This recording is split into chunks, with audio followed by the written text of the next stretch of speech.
Assalamualaikum warahmatullahi wabarakatuh.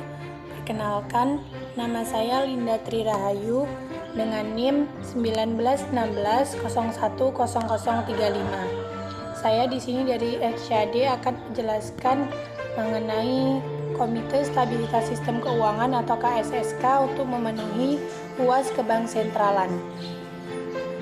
Komite Stabilitas Sistem Keuangan. Apa sih KSSK itu? KSSK merupakan singkatan dari Komite Stabilitas Sistem Keuangan yang dibentuk sebagai upaya menyelenggarakan pencegahan dan penanganan krisis sistem keuangan untuk melaksanakan kepentingan dan ketahanan negara di bidang perekonomian. Nah, siapa saja anggota dari KSSK? Anggota dari KSSK yaitu ada 4. Yang pertama, ada Kementerian Keuangan. Yang kedua, ada BI atau Bank Indonesia. Yang ketiga, ada OJK atau Otoritas Jasa Keuangan. Dan yang keempat, ada LPS atau Lembaga Penjamin Simpanan. Selanjutnya, latar belakang terbentuknya KSSK di Indonesia. Komite Stabilitas Sistem Keuangan di Indonesia diawali dari Forum Stabilitas Sistem Keuangan. Forum Stabilitas Sistem Keuangan atau yang disingkat dengan FSSK adalah forum koordinasi, kerjasama, dan pertukaran informasi antar otoritas yang berkepentingan dalam pemeliharaan stabilitas sistem keuangan Indonesia. Forum ini sangat diperlukan terutama dalam menghadapi resiko atau dampak sistemik yang penyelesaiannya menuntut kebijakan dan pengambilan keputusan bersama secara efektif dan responsif. FSSK sendiri dibentuk pada tanggal 30 Desember 2005 berdasarkan keputusan bersama Menteri Keuangan, Gubernur BI, dan Ketua Dewan Komisioner Lembaga Penjamin Simpanan. Kemudian ada pun 4 fungsi pokok SSK, yakni yang pertama, menunjang pelaksanaan tugas Komite Koordinasi dalam proses pengambilan keputusan terhadap bank bermasalah yang ditengarai sistemik. Yang kedua, melakukan koordinasi dan tukar-menukar informasi untuk sinkronisasi peraturan perundang-undangan dan ketentuan di bidang perbankan, lembaga keuangan non-bank, dan pasar modal.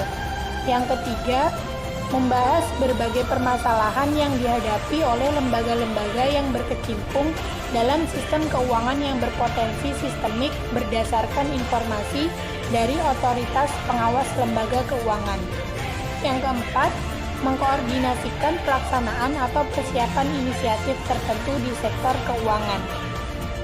Selanjutnya, perubahan dari FSSK menjadi KSSK.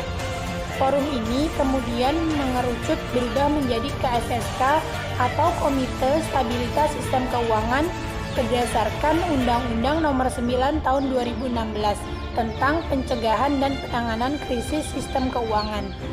Undang-undang ini mengandung prinsip-prinsip penting, yaitu yang pertama, Komite Stabilitas Sistem Keuangan atau KSSK.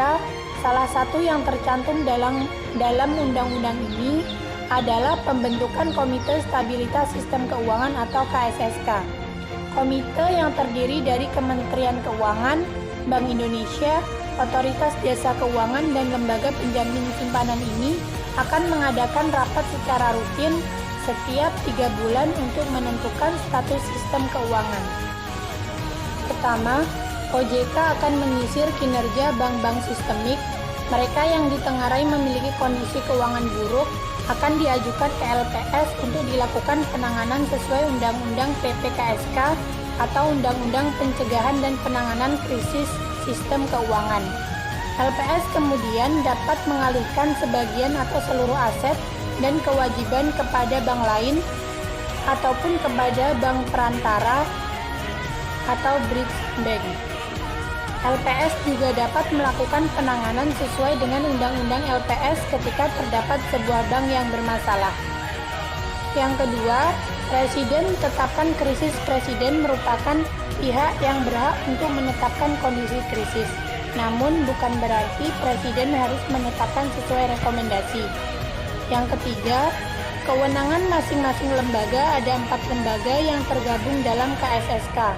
Pertama, Kementerian Keuangan mengevaluasi sebagai otoritas fiskal dan pengelola keuangan negara. Kedua, BI adalah evaluator otoritas moneter dan pengelola sistem pembayaran. Ketiga, OJK mengevaluasi sebagai regulator dan supervisor industri jasa keuangan. Keempat, LPS sebagai pelaksana program penjaminan simpanan dan otoritas resolusi bank. Yang keempat, atau yang D, restrukturasi perbankan setelah menerima rekomendasi KSSK. Presiden dapat menetapkan program restrukturasi perbankan. Berdasarkan undang-undang ini, apabila terdapat bank yang gagal saat krisis, tak perlu menggunakan bailout atau menggunakan dana APBN, bank harus menolong dirinya sendiri. Yang kelima, imunitas anggota KSSK. Para anggota KSSK tak dapat dituntut oleh siapapun saat menjalankan tugasnya. Hal ini tertuang dalam pasal 48 dan pasal 49 Undang-Undang PPKSK. Anggota KSSK juga akan mendapat bantuan hukum apabila menghadapi tuntutan hukum.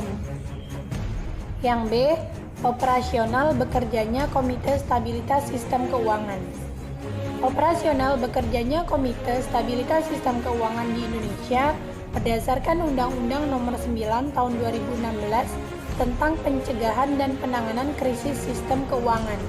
Pasal 5 menyebutkan bahwa Komite Stabilitas Sistem Keuangan bertugas: yang pertama, melakukan koordinasi dalam rangka pemantauan dan pemeliharaan stabilitas sistem keuangan. Yang kedua, melakukan penanganan krisis sistem keuangan dan melakukan penanganan permasalahan bank sistemik baik dalam kondisi stabilitas sistem keuangan normal maupun kondisi krisis sistem keuangan. Nah, adapun kewenangan KSSK diatur dalam pasal 6. Komite Stabilitas Sistem Keuangan berwenang: yang pertama, menetapkan keputusan mengenai tata kelola Komite Stabilitas Sistem Keuangan dan Sekretariat Komite Stabilitas Sistem Keuangan. Yang kedua, membentuk gugus tugas atau kelompok kerja untuk membantu pelaksanaan tugas Komite Stabilitas Sistem Keuangan. Yang ketiga, menetapkan kriteria dan indikator untuk penilaian kondisi stabilitas sistem keuangan.